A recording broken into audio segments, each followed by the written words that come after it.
Okay, so Cronbach and Meehl are basically the people who were one of the first to come out and spell out what they think about construct validity. But this is very different than how we tend to view it now, right? And we're going to walk through some of those things and spell out basically what they think about it. It's very difficult, I think, to understand what Cronbach and Meehl are attempting to talk about without having some understanding of what influenced their paper. There were particular movements at the time that were dominant in the 1950s or so, and they really drew from these movements to decide what they think about construct validity. I've noticed that there's still kind of misconceptions about, a lot of times people will use the language that they use, but they're not using it in the same way that they refer to it. So for example, oftentimes people will still talk about nomological networks. I don't know if you've heard that or not, but that's a term that people use. But usually when people use this term now, they think it's a concept map of some kind. It's not necessarily the way that they're thinking about it, which is a very different way of thinking about it. Then we'll talk about basically why they developed this, why did they come up with this and kind of spell it out, as well as what do they mean, and then what is this notion of nomological networks and so forth. So to give some kind of backdrop, there's a group of people in the 19th century, late 19th century, early 20th century who started meeting with each other, and they became known as the Vienna Circle. So it was a group of philosophers that basically were reacting to a lot of things that they didn't like, and in that reaction they all kind of met together, talked with each other, and they became known as the logical positivist movement. So to give you some backdrop, a long time ago people were debating about what's the source of knowledge, right? Some people were strictly empiricist, so they thought that all knowledge ultimately comes from our senses or sensations. Other people thought that we could get knowledge through reason alone, right? So they were referred to as the empiricist versus the rationalist. And they would debate back and forth with each other about these things. There was also movements toward something referred to as idealism. So a lot of movements in philosophy said that basically the world of ideas is more real, right, than any of these other things. Like the only thing that we can really be sure about is the ideas that we have. And those are ultimately this kind of foundation of everything. The logical positivists did not like those things. They thought you're getting off into crazy talk when you start doing stuff like that. They also saw what was happening in science, and they were very impressed by the movements that occurred in science. So they had a tendency to be empiricists. They thought that basically what we know is derived from the things that we can sense. So we see it, we touch it, whatever. And they wanted to basically avoid getting into these metaphysical debates about things. So for example, Plato thought about, he would talk about things of the ideal form, right? So for example, man, we may all be humans, but the ideal man, the idea of man is more permanent and longer lasting than any kind of instance of that. They thought things like this was kind of absurd, and they wanted to avoid any kind of metaphysical commitments. So what they tried to do was explain science and the progress of science without getting into this metaphysical stuff. But that has a lot of implications, right? For what we think about theoretical terms. When we were talking about intelligence, electrons, these types of things, the logical positivist would say that these are theoretical terms that's connected in some way to sensory experience, right? But those things, we don't want to get into whether those things are real or not, right? Instead, those are basically things that we use to describe patterns in our sensations. So, this movement eventually, they were persecuted by the Nazis. A lot of them mainly because of their political views.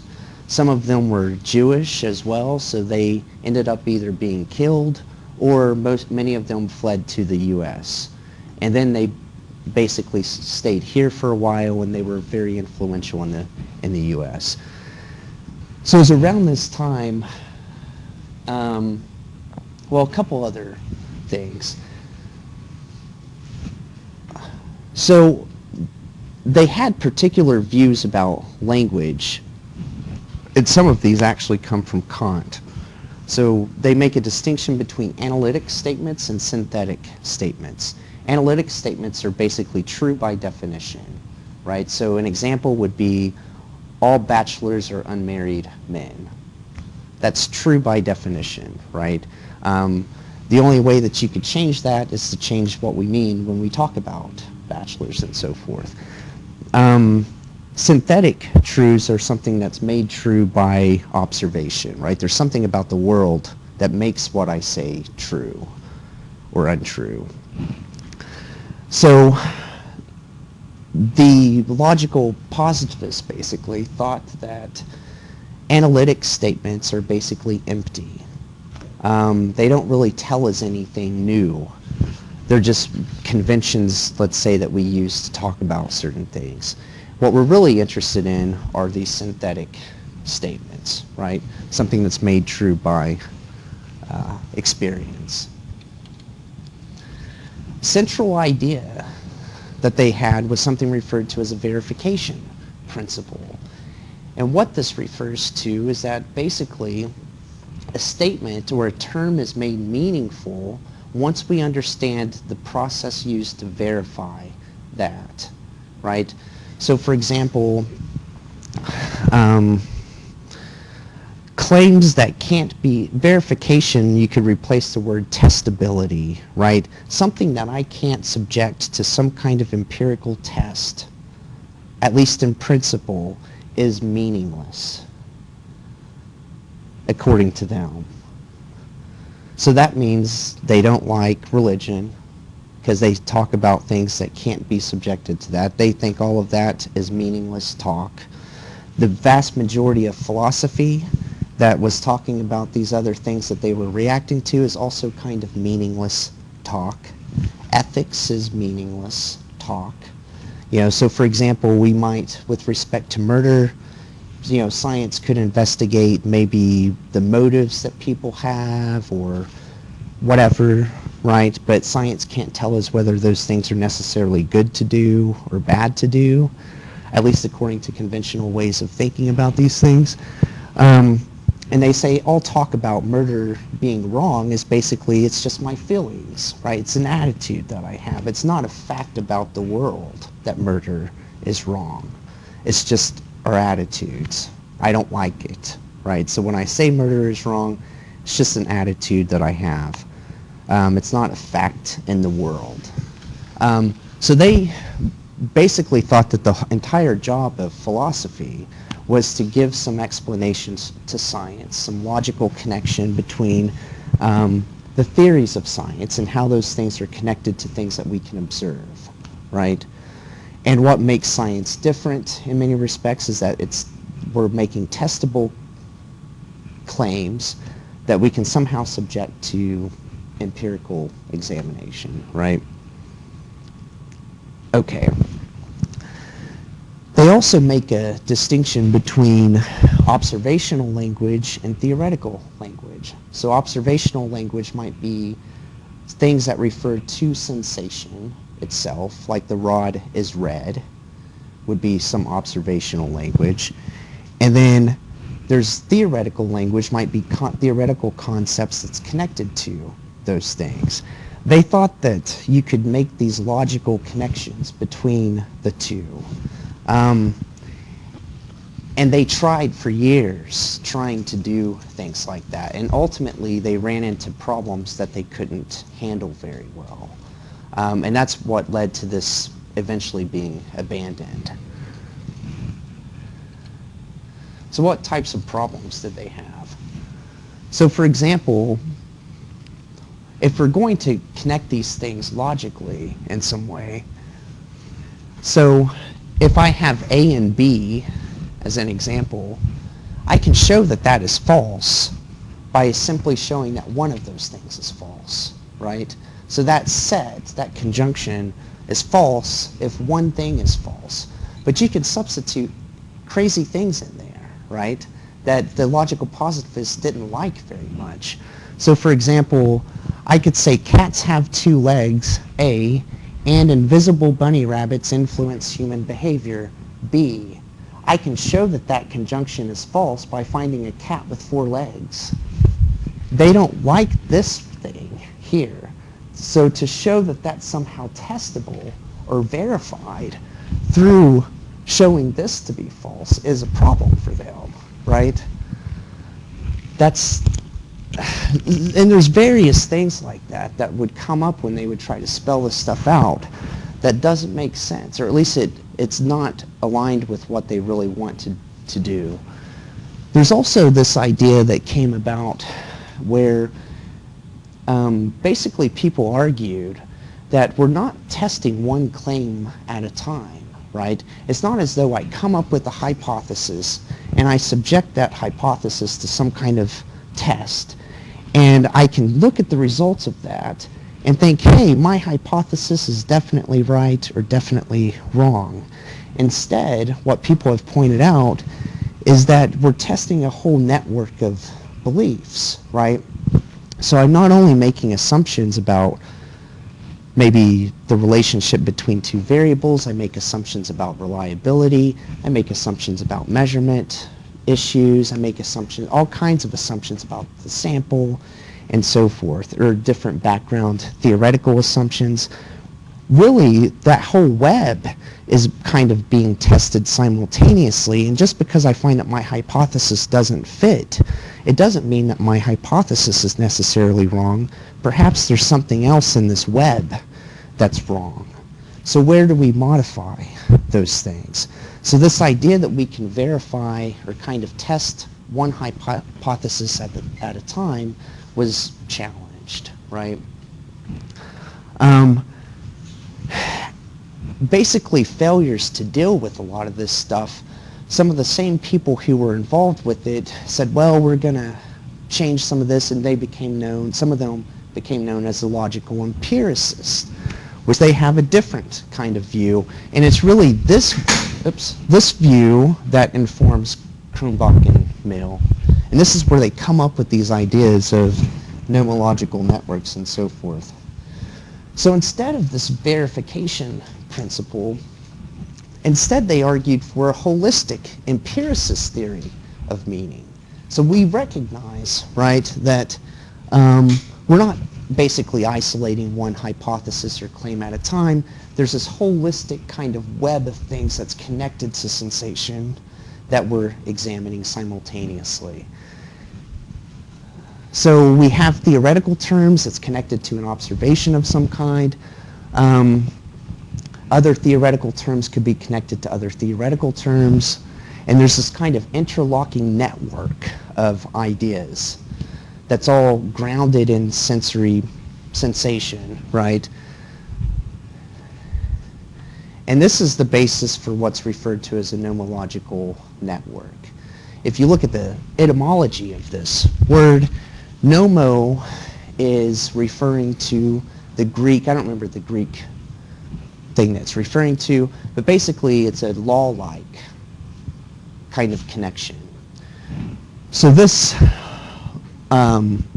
is a network that's covered by various laws, right? And you'll get an idea once we look at this at the next slide. Simultaneously, though, they still wanted to maintain this idea that we don't want to get into metaphysical stuff, right? We don't want to make claims about electrons being real things. We want to do this without kind of reverting to that. So this is kind of an example of what some type of network might look like, right? So you have these kinds of theoretical ideas that's all maybe connected to each other in this web. We have definitions for some of these things. Other things, there might be less clear what they are, or they're just purely kind of defined by the sensations themselves or so forth. But all of this is grounded in experience, right? The key thing, and this is something that exists in Cronbach and Meehl's paper, if you really read this carefully, is that let's say that this is a theoretical term like self-esteem, right? What does self-esteem mean? What do we mean when we talk about self-esteem? And basically, they say that the meaning of self-esteem is determined by its location and basically its function in this web. So if I change any part of that web, I change what I'm referring to when I talk about self-esteem.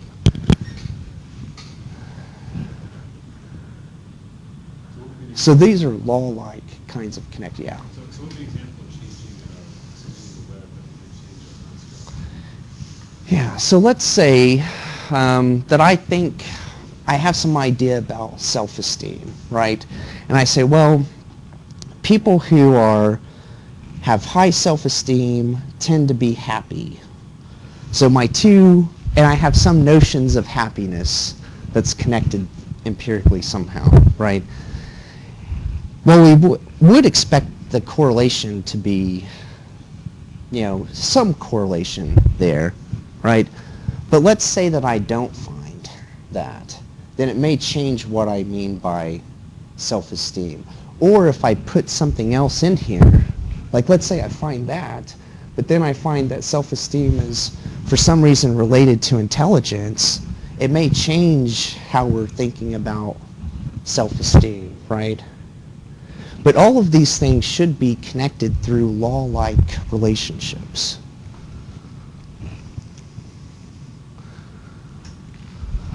Which we don't, that's one of the problems with it. So this is really, like I said, what influenced their paper. This was dominant during the 1950s or so.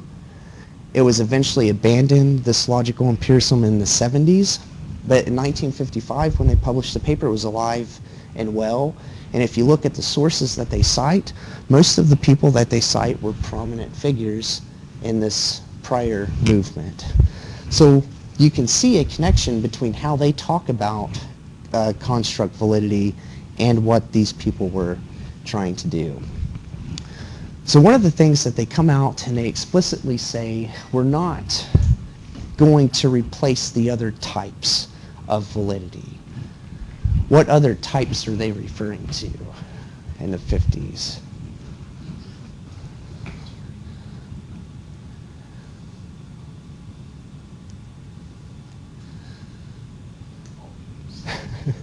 Well, criterion, and content. So they said we're not trying to replace these two, but this is something else that psychologists should look at. So when are we worried about it? Well, basically anytime we want to interpret a measure as an attribute, as a measure of some kind of attribute of some kind. So in this sense, they say we're not using operational definitions, which we've already talked about operationalism, right?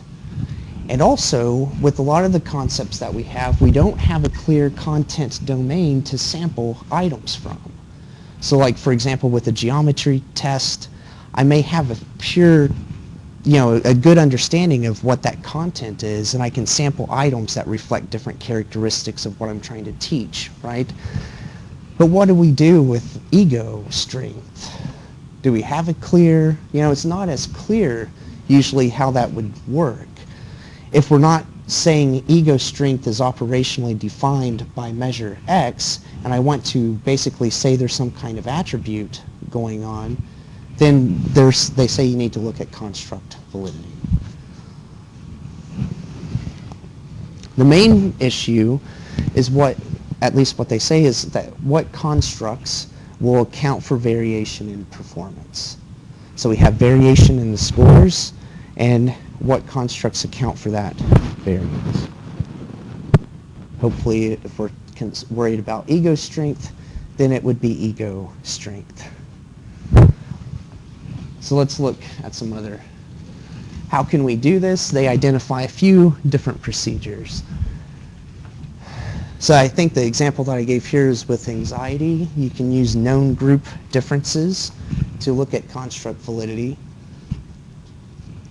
If I have an anxiety test and I want to look at that,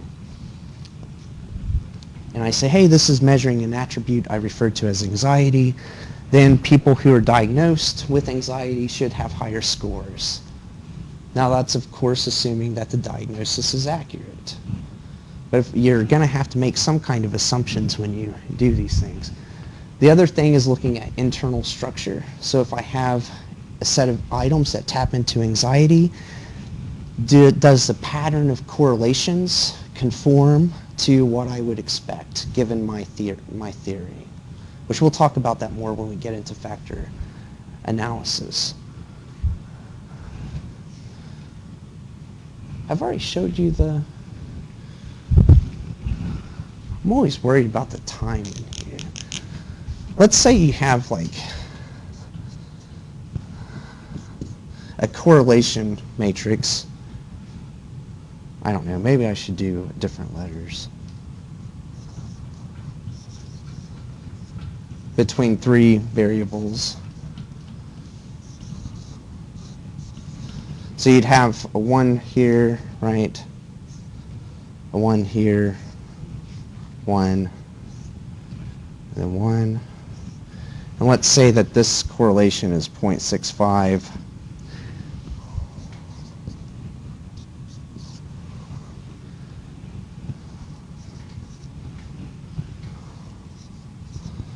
So if you look at this pattern of correlations, right, where you can see how many underlying things may account for those relationships.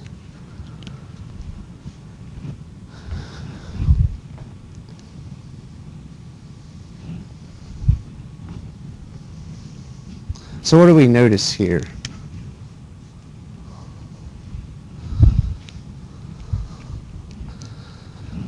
A and B have a correlation of 0.65.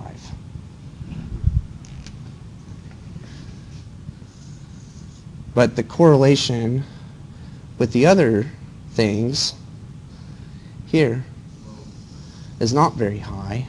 And this is C. Yeah. So all of that basically is low. And then we have another correlation here that's pretty high. Oh wait, I did this wrong. I meant to put that there. That's what I get for, maybe that's why you were confused. Right? A, B, yeah. So then C and D, let's say, have a correlation of 0.7. So there's a big correlation here, a big correlation here, but everything else isn't correlated, right? Did I do that right? A, C, D, B, yeah. So that means we could account for that with two things, right? The correlation between A and B may have some common thing that would account for it, whereas the correlation between C and D may have a common thing that would account for it. And factor analysis is basically a way of looking at those patterns and trying to make sense out of it. So in this case, we would say that there's probably two factors that could account for it. Factor 1 would be defined by A and B, and factor 2 would be defined by C and D. So when we're talking about internal structure, that's the types of things that we're talking about. Also look at changes over time, right? But that depends upon how you think about anxiety. So depending upon our theoretical notions of anxiety, we may expect it to rapidly change or we may not. So whether that does or doesn't change and whether that's good or bad depends upon how you conceptualize the construct. However, they do recommend, which I tend to agree with, that it's better to look at some kind of experimental manipulation. So let's say that I think I'm measuring some kind of anxiety, behavior, or feelings of anxiety, right? Well, let's say that I randomly assign people to an anxiety-producing experience, let's say where they have to give an impromptu speech or something like that, right? And other people are not, then hopefully the people who are randomly assigned to an experience that should elevate their anxiety score higher than those that are not. That's a decent line of evidence, of course, assuming that your experimental design is decent, right? Studies of process. How are people thinking about the items as they go through it? It's kind of hard to come up with process information for anxiety. But a simple example might be if you're having a test of mathematical reasoning of some kind. Children, for example, who are learning new equations will oftentimes use different strategies when they try to answer a problem. And sometimes those strategies will give you insight into errors that they're making as they're thinking through the problem. Or children who have a higher level of understanding might use some strategies more so than others. So if you have a theory about that, you can have children show their work and look to see if those processes leading to those scores is aligned with what you would expect. They do caution against the idea that we can summarize construct validity with one coefficient. So for example, you can't just summarize construct validity with a correlation. Instead, they view it, I think they use the term inductive summary. It's this overall kind of summary of all of that stuff. This is where we start seeing some ideas consistent with the previous philosophical positions. They say to make clear what something is means to set forth the laws in which it occurs. I wish I put another quote up here. Maybe I have it in a different slide, I don't know. But I think they do use the concept of anxiety after that. And they basically say, we don't really know what anxiety is until we've discovered these laws, right? Until that point, we're not really clear about what this anxiety, what anxiety is referring to. For a construct to be admissible, worthy of investigation, you have to put it in some nomological network, according to their view. And some of those things require observables. Now they later came out, at least Cronbach later came out and said that he regretted saying that in the paper because it seemed overly ambitious. And they also kind of regretted couching all of this in positivist, in that language of that philosophy that we were just referring to. But ultimately, when we learn about something, we're learning about that network. And all of that doesn't require that those things really exist, right? Or just ideas, ways of describing patterns of sensation. So they do, in that article, recognize that this is an ideal, right? That we're probably not going to get to that kind of ideal. and that maybe even some of the physical sciences at best would approximate this kind of ideal.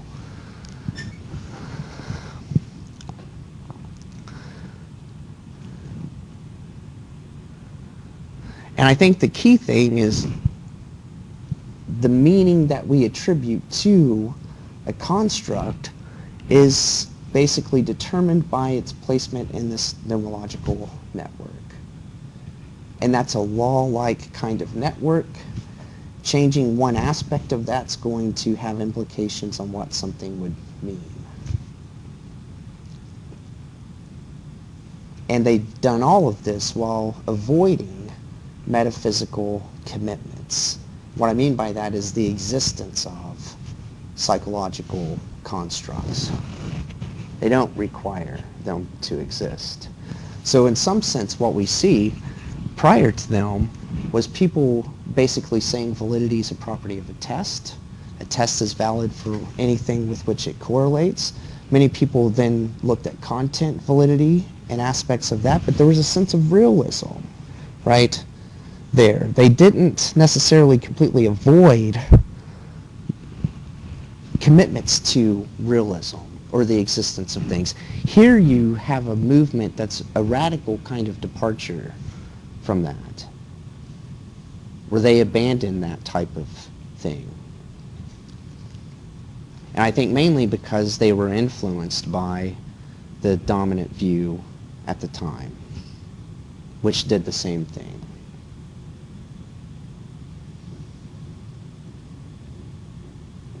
So what does nomological networks look like, right, now when people say it?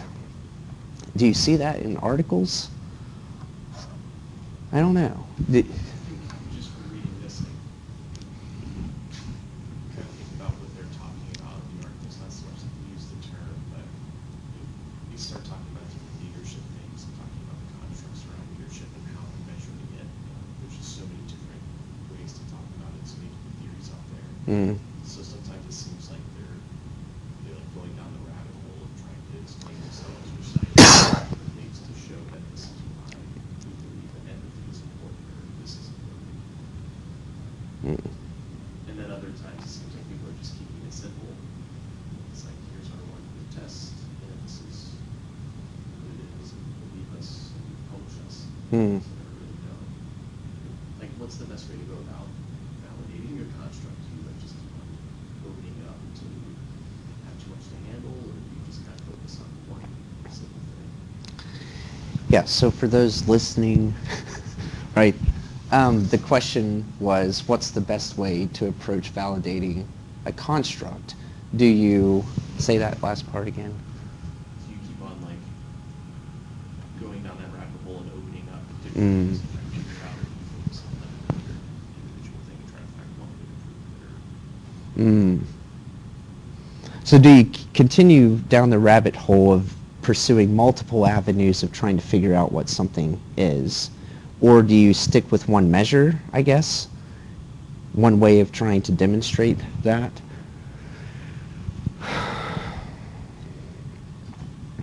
There are pros and cons to both. Mesick would say that we should have multiple measures of pretty much everything. Because it's probably, the idea that we can really tap into these complex ideas with one thing is probably overly simplistic. So there's other ways of maybe getting at it that this one particular technique wouldn't have, right? However, I think that the problem that we face, honestly, is the lack of good theory, right? It's very hard to know without good theory how to go about measuring these things. And even then, if we get some measure that we might like for whatever reason, theory should tell us what to expect in terms of validation evidence. But I don't think that that happens as often or maybe clearly as it could happen, right? instead, I think, like we talked about before, you often see this kind of shotgun approach where everything, they just correlate it with everything and then try to make sense out of it. That's not the best approach, right? So I think the more, and I think that's really why Kane is coming out and saying some of the things that he is, with trying to specify beforehand what your interpretation is in a very clear way, and then see what assumptions I'm making when I do those things, and subject those things to some tests, right? Now, it's not as though you're probably going to just have one test and think everything's fine, but it's an evolving kind of line of research to validate, to accumulate validity evidence, or at least enough validity evidence where you think it's good. So I think the more precise we can be with how we interpret these things, and the theories should lead us to make predictions about what should or shouldn't happen with it. But I think what I see most, or often, or very often I should say, is that we have buzzwords that are fashionable, and those change over time, right? So in the 80s, self-esteem was the buzzword. Everyone in education was worried about your self-esteem. That's when the teachers wouldn't mark your paper with red. They would use some bright rainbow or other color, right? Because you didn't want to hurt the child's self-esteem. No one really talks about that stuff anymore. There was a lot of research done on it, and then it doesn't happen as much, right? New buzzwords now, engagement. What is engagement? When you ask people how's that different from any other kind of form of motivation, they don't have a very good answer for you, but it's something, and people care about it, right? Grit, I don't know what that is, right? But I've heard about it, and that's kind of a new buzzword. I haven't looked at that literature personally, but if we come up with that, that's a popular thing. People seem to like it. Well, we need ways to measure it. I'm sure they found a way to huh? Resiliency. Yeah. Resiliency is grit. Yeah. This ability to kind of push through when I'm faced with tough times. It's not a buzzword, it's a word too. Resiliency is its own buzzword, and that's different from grit or the same as grit? Well, it means I don't know. resiliency and grit, I don't know. Yeah. It's a buzzword. And oftentimes I think what happens too is we get a new buzzword, people try to measure it, they encounter problems with it, lines of research come, some things go according to what we expect, we get some paradoxical findings, and eventually people wash their hands and give up and move on to the next hot topic.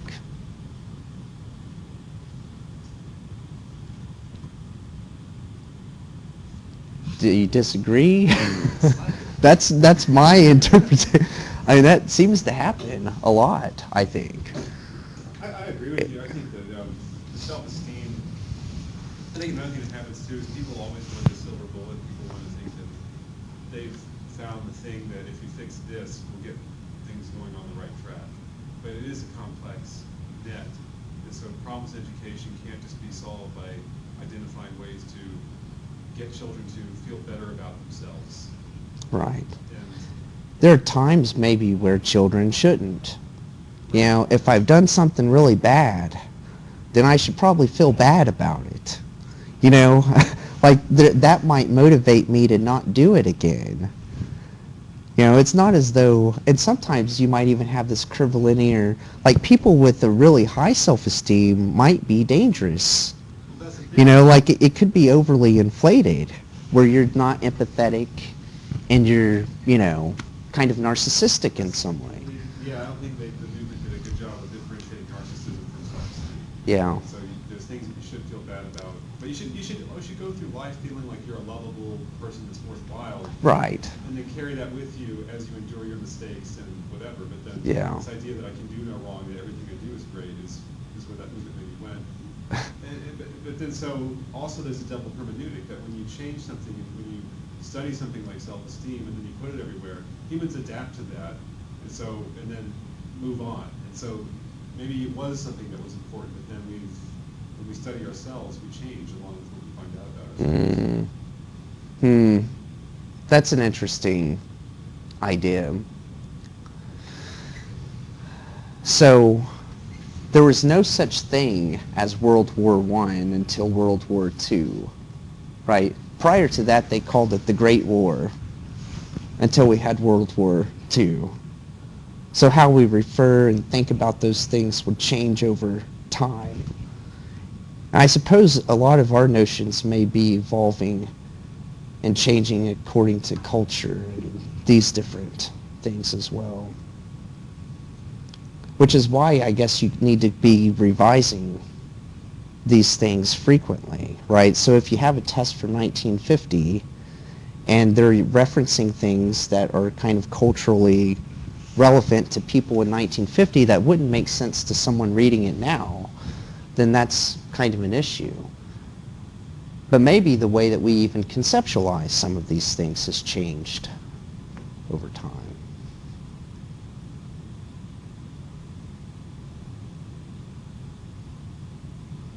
What about Mesic?